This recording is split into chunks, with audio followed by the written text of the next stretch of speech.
But the Administrative Procedures Act then was voted on by all the different states, and in 1973, all of your courts and everything else went under the Administrative Procedures Act, and this is where they operate. The Administrative Procedures Act went into the court on one side, what you call admiralty, which admiralty just means it's like somebody that has a stick that hits you on the head and makes you do what they want you to. And so in all of this, the administrative procedure went into effect, gave the judge the right to rule in whatever way he wanted to. They changed the intent and put it with a charge, took the innocent plea away, and the reason they had to do all of that is if you win a case, you can sue the prosecuting attorney because he brought you into court. That's why they had to do it. They have to make it where, and most people don't know that they can sue the prosecuting attorney when they win a case if they're a defendant. You sue him because he's the one who has violated your rights. And so they had to close everything down. Well, at that point, all you have now is an administrative procedure. You're having an administrative hearing, and I defy any of you, take any of those documents you get out of the court and read them. And all it will talk about is a hearing. That's all it talks about. On this date, says, greetings, you've been sued. On so-and-so date, you're hereby invited to a hearing on the above matter. Doesn't say you're invited to a hearing in this court. It says you're invited to a hearing in this matter, case number so-and-so. And it goes on to tell you all that. And every time when they write something out of the court, it will be about a hearing. You're simply getting at that point an administrative hearing. Out of the judge's chambers, the administrative hearing, he can make up any rules he wants to for that court. That's why you cannot use any law. Why in the world do you think you go in there and you put this motion into the court and they say deny it? Why do you think they do that? You're trying to bring a third party in there and you can't do it either. And we don't make the third parties get out of it. As soon as the prosecutor starts talking, the thing you need to do is stand up and say, Judge, hold on a minute. That guy over there, I don't know it. I've met him before in my life. He is a third party to this. He don't have first-hand knowledge. So I don't want him in here talking against me. He's representing me, and I'm a firing. You realize in 1980, it's in the criminal code, they put into the law books that the attorneys represent both sides of the court. Now you know why you go in there and you think you're Perry Mason, and you go into that court and they clobber you just like if you weren't Perry Mason, if you were or weren't or whatever. Why? Because the prosecuting attorney is representing you. If you'll read their documents, you'll see they're representing you. Had one that came to Seclair the other day.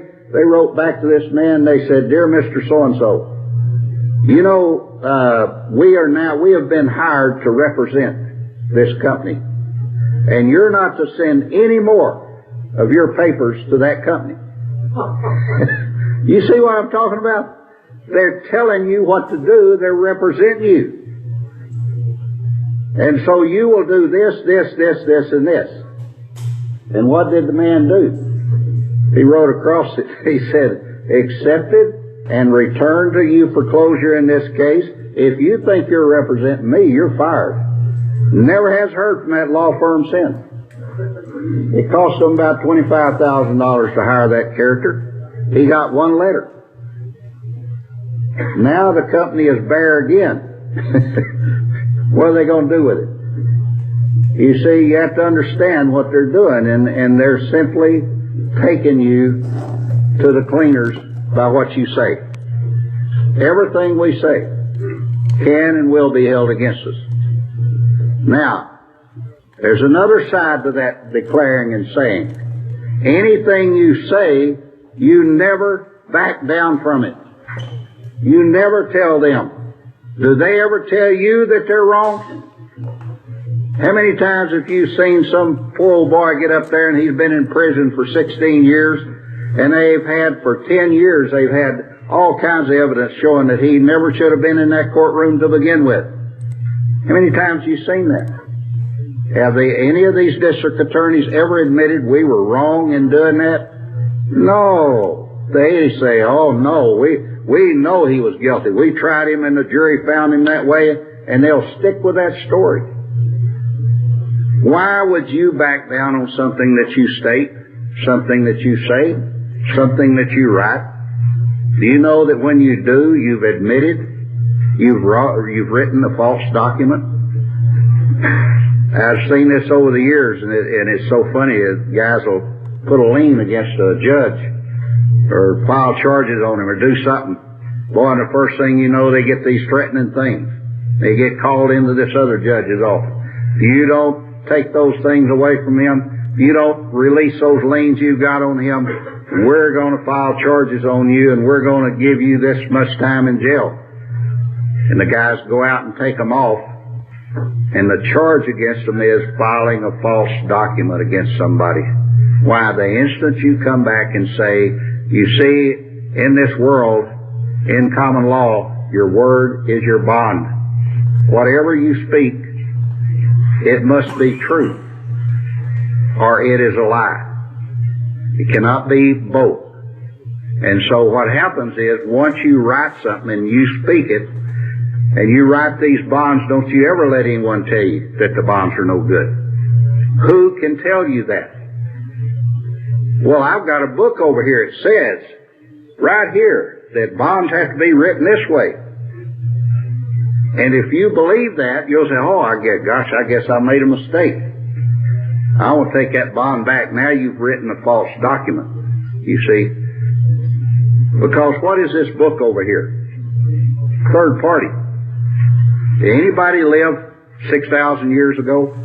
Was you there when Adam and Eve was in the garden? Nobody really knows what happens except what was written in the book. And what was written about history by other people. And history is always written usually from the eyes of the victor. And so they write it one way, and it may be exact opposite of the way it happened. So getting something out of a book is not law. Do you understand that the Black's Law thing that's been going all these years, everybody always quoted it? And they came out the other day and admitted it's all a hoax? That's Black's Law Dictionary. Yeah, Black's Law Dictionary. They said it's all a hoax, and everybody goes around and for years has been quoting what? Black's Law, and what was it all these years? A hoax. Books don't mean anything. It only means something to you when you write it, read it, and you can read it and you say, hey, this means this to me. Why don't everybody believe the Bible? Because they read it and they say, it ain't for me. Another guy reads it and he says, hey, I like this. You see, it's what you put your faith in, and that's what you build, what you speak on. So if you're going to get into something with somebody, then speak what's in here. Don't bring in a book. Don't start quoting to me out of the Bible. It better be inside of you. Don't quote to me, the Bible says this. Because that's the interpretation of your interpretation of what you think of that. It may be true, it may not be true. But that's how people have been foxed all these years. Now over 900 different churches. Which one's right? I don't know. I know what I believe, and I know my faith, and that's what I go on. But as to what's in a book does not establish. And so what is in you is what establishes who you are. And you have to understand that, because nobody can make you say otherwise. As I told you, I've been talking about this legal determination for 2 or 3 years. And all of a sudden, this lady I was helping do some things on a tax thing. She went in, she was trying to find the document. So she went in this law office, wandered in off the street. So the attorney heard her in there, and he came out there, and He said, why are you looking for that? And she told him, he said, you know, I think that, and by what she was asking for, he had a clue that she was not of the regular, ilk, you know. And so she said, you know, he said, that might work. I never thought of that. And for no reason whatsoever, he just said, you know, if people in this country ever understand that everything is by legal determination, they'll turn the country right side up. And he turned around and walked off. He knew she was from this ilk. And so that's the reason he told her that. Nobody can make you make a legal determination. No one can make it for you. I've written hundreds of letters to district attorneys, and everybody knows how bad they are. Criminal district attorneys, they call themselves. They may be. I don't. I'm just telling you what they call themselves. They call it, and it's right over their letter. Criminal district attorney. And that's the way it says. Now, when they write to you, everybody knows, don't you have to do what the district attorney says? I mean, isn't that? No. Always we write back to them and say, hey, I don't know who you are. I don't know where you came from. You've got to be from a foreign venue and jurisdiction somewhere. You know, you've got to be a third-party debt collector. I'm not going to give you permission to make a legal determination for me. In fact, if you think you're representing me, you're fired. And I have done many, many, many, many of them. And not one of them to this day has ever written back. Not one of them. And that was verified by an attorney who was at a family reunion. And so one of the guys was talking about, this attorney keeps calling me every day, boy, and he just does this, this, this, and this. And this attorney walked by, and without hardly missing a beat, he says, next time he calls, just tell him he's fired. And it struck me, and that's what it was all about. And so, sure enough, we started firing them. And sure enough, they stayed fired. You see, they can't make a legal determination because it is a commercial crime for them to try to practice law if you haven't given permission. You have to give them permission to practice law. What he's talking about is the power of attorney that is presumed and assumed, ladies and gentlemen, and revoking that presumption and assumption of power of attorney and not coloring them with the authority to make a legal determination for you. And yes, ladies and gentlemen, you can fire them all. They cannot practice law without your permission concerning you. So if they're representing you, then they can practice law. If you signed on with them and say, I want them to represent me, then you can sign and they can practice law. All crimes are commercial crimes. Says so in CFR 2711 if you want to believe that. 277211. CFR 2772.11. All crimes are commercial, and it goes on to list them. And it tells, and it starts out prostitution, murder, stealing, drugs. It lists all those things. Why are they all? And it started dawning on me. I kept reading that thing, and I said, why are these commercial crimes? And then it dawned on me, in commerce, you have to have a license to do something. You have to have a license to do anything. So in order to practice prostitution, you have to have a license. In order to kill somebody, you have to have a license. And no one has a license to do that, except the government. But anyway, you have to have a license. So the attorney must have a license to practice law. He does not graduate with a license to practice law. He graduates with a bar card and a certificate. And the Supreme Court says he can go out and practice law. Where'd the Supreme Court ever get into legislation? Where'd they become the legislature? I thought they were created by the legislature. And yet here they are telling these attorneys that they're licensed to practice law. What that means is that they cannot represent you without your permission. So what I'm trying to explain to you about all this is you got to understand that you're more powerful. If you've seen the movie, The Matrix, you understand what that guy found out at the end of the movie. That he was more powerful than 10,000 agents. He was more powerful than anyone because he had finally figured out who he was. And he figured out that what he said was what went, not what they said. And so he quit believing what they said. You see, the more you believe what somebody else says, the weaker you become. And the more you believe yourself, the stronger you become and the weaker they get. And this is what you have to come to. You are the one who speaks. Why do you think the Creator said you have the right to get up and declare it? But whatever you say will remain for eternity. And it's true. Do you know that when we leave here tonight, that they've got machines that they can come in this room 2 days later and record everything that was said in here tonight? Yeah, they do. And so don't ever think you can have a secret meeting somewhere if they can't come in and find out what you said. But this is how strong of what I'm telling you is, of your declaration of what you want. You see, as long as you speak the truth, it stands forever. It's when you get into taking a third party in, a third party is a liar. Always a liar. And the third party comes into your conversation, what happens to your truthful conversation? It becomes a lie. Because you can't mix a lie with the truth and get truth. You can't do it. Truth will overcome a lie, but it will not mix with it. And so what I'm telling you is who you are. Each one of you in here.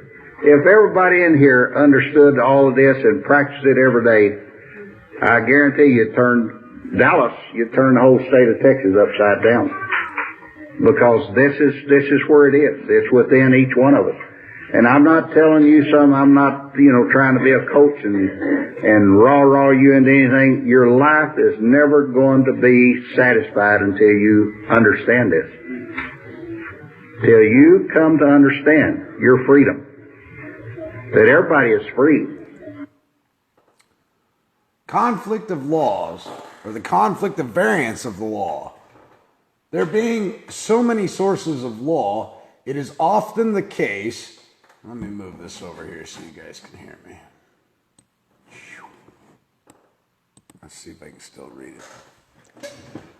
There being so many sources of law, it is often the case that the law, as declared from one of these sources, conflicts with or is opposed to the law as declared from some other source. Hence, it is important that we should know which law will govern in case of a conflict.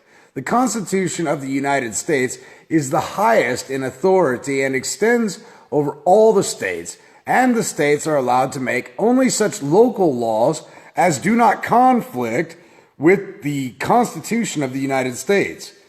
The laws of Congress are next in order and are in force in every part of the United States. The state constitution comes next and has authority within the limits of the state. Next to the state constitution are the statutes passed by state legislators. Lastly, the common law regulates subjects upon which the other source are silent. The laws of one state have no authority in and cannot be enforced in any other state. International law. Each country has its own laws and has no right whatever over the persons and property of another country.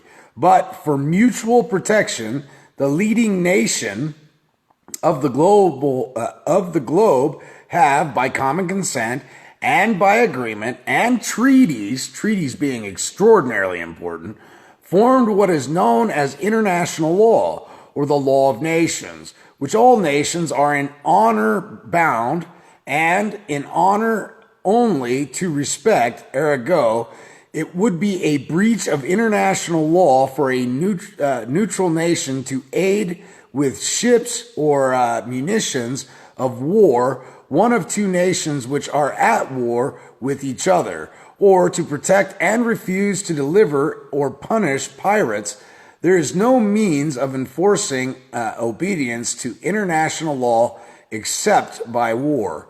Admiralty and maritime law. Admiralty law consists of the rules of a nation regulated commerce and shipping on the high seas. Admiralty jurisdiction extends to acts done on the high seas during a war, while maritime jurisdiction extends to contracts touching rights and duties pertaining to commerce and navigation in times of peace.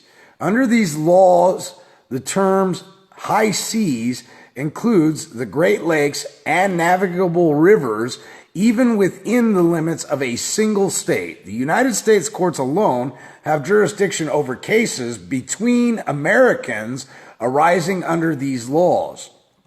Commercial law, the subject which from the principal part of this book were originally a part of the common law and are derived mainly from the customs of the merchants of London and Liverpool. And for that reason, the particular part referring to negotiable paper and business transactions has been called law merchant. The legal maxim, ignorance of the law excuses no one, applies in business transactions as well as where a criminal offense is committed. No one can say that he did not know that what the law was and thus escape the consequences of his acts or actions. Hence, it is important that everyone should have a practical knowledge of the laws of business. So, equity follows the law, right? Because contract creates the law. And thus, no man is excusable in his actions for ignorance of the law, for all men are responsible for knowing the contracts that they entered into, right? So, on the side of the road, when you have a yuppie, a badge-wearing yuppie, ascertaining you against your will, absent a victim, absent a crime, you are now the victim. He is the criminal because he has no reasonable, articulable suspicion of you committing a crime, about to commit a crime, or in the commission of a crime. He has no injured party. He has no affidavit in support of an alleged injured party. He has no first-hand witness or second-hand witness or third-hand witness to any alleged crime. And now he's openly falsifying a record against you to generate securities on behalf of his principal to justify his existence in quote-unquote law enforcement, which is really the enforcement of public policy. Are you subject to public policy? Are you a volunteer? Because if you're an involunteer employee, then yes, you're subject to public policy. However, if you're just a man or woman in locomotion from point A to point B, not harming anybody, not damaging anybody, the fact of the matter is, you being accosted against your will is in fact a crime. And it's a trespass that has caused you harm that leads later on to coercion, where they say if you don't sign this security, and they don't tell you it's a security instrument, it's a ticket. It's a ticket of some sort. Well, that's all fine and dandy, but under threat, duress, and coercion, if I endorse this thing, then I accept what you're doing to me, and I've now contracted. So I would rather just go ahead and you can haul my ass to jail, which I would never tell at them. I would say you can do whatever you think is within your powers to do, but it will have consequences. Absent a victim, absent an injured party, accosting me against my will cost you. And I don't have to tell them what it will cost them, because once they're giving the orders, once they're forcefully taking you, aggravated assault, because they have weapons on their waistband, okay? It's aggravated assault because they're doing it with weapons. I don't care if they brandish the weapon. I don't care if they pull it out. I don't care if they just leave it in the holster. That's a weapon, ladies and gentlemen. And these gun-toting morons are so stupid, they shoot innocent men and women all day long. And I know there's a lot of people in law enforcement that follow me and go, oh, that's such horse shit. Bullshit. The truth of the matter is, you have no business stopping people absent a crime, absent a true warrant, bonded and insured with an affidavit in support of the warrant, you have no cause of action, which means it's a trespass causing a harm by, let's see, well, if they're issuing a security instrument, it's trespass by way of extortion. If they're accosting you against your will, it's a trespass causing you harm by way of unlawful detention or arrest, right? So these are just some of the things that come to the top of my head right off the gate. It's a trespass by declaring an emergency, and you were so kind to stop to see if you could render assistance, and then all of a sudden, you're being a good man or woman, thinking your fellow man's in trouble, so you stop to say, hey, can I render you any assistance? I see you declared an emergency by turning on your lights. Oh, no, there's no emergency. I'm just accosting you against your will to see if I can extort you and take your lunch money from you on your way to work or wherever you're heading. Do you see how this all works, ladies and gentlemen? And all the meanwhile, they don't comply with anything they're supposed to comply with. First of all, that agent and agency is operating through title and is required by their own statutes, codes, regulations to have insurance, to have proof of registration, to have 3 forms of ID on them, to be compliant with the Foreign Registration Act of 1938, fully registered with the Attorney General in that state, stating what business they're conducting and what they're going to be doing. And I believe, if I read that correctly, it's every 6 months they're to renew that and state what they're doing here and what the business they're conducting is. And so they should have a foreign registration certificate. Not only that, I need to see a delegation of authority that grants them the right or the privilege to be operating outside of Washington, D.C. They can never produce any of that, ladies and gentlemen. And they're foreign agents on our soil, on our land, operating for a principle hell-bent on fleecing each and every one of us. See, there's no justice in a justice system. It's a mockery of the justice system when under CFR 277211, all crimes are commercial. Rape, sodomy, murder, theft, you name it. It's all financial. Well, how could there ever be any justice if it's all financial?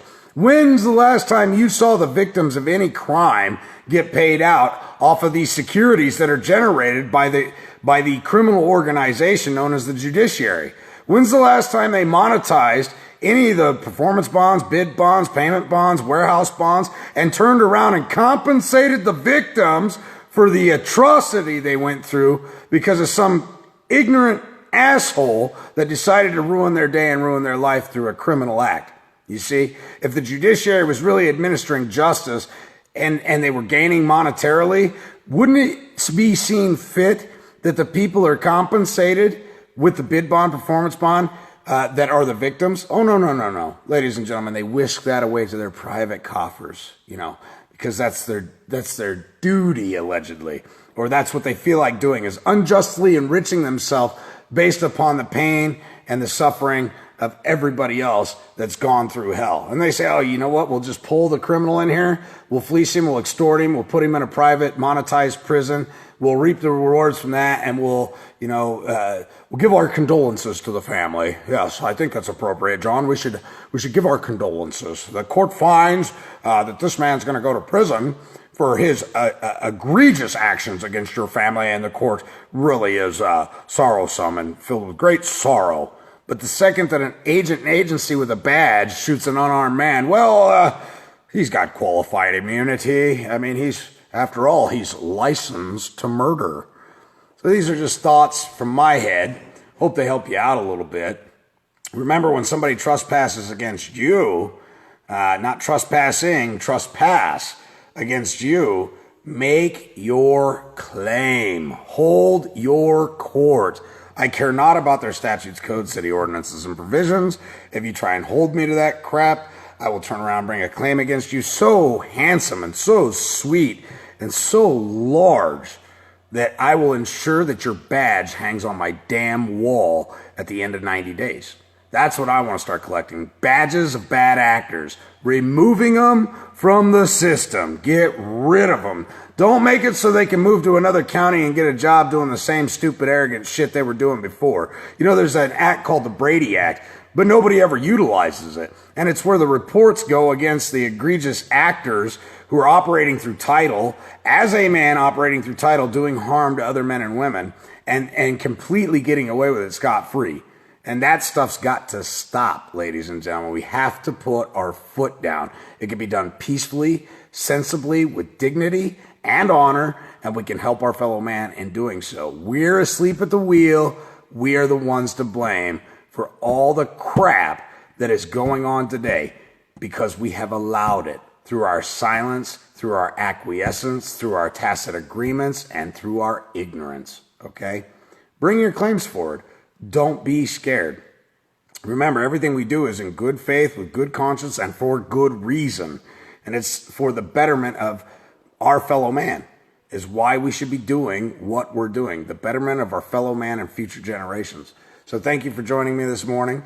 I've been having a lot of fun just reading and gaining this acquired knowledge. This ascension of the mind is so powerful, and we'll see you soon.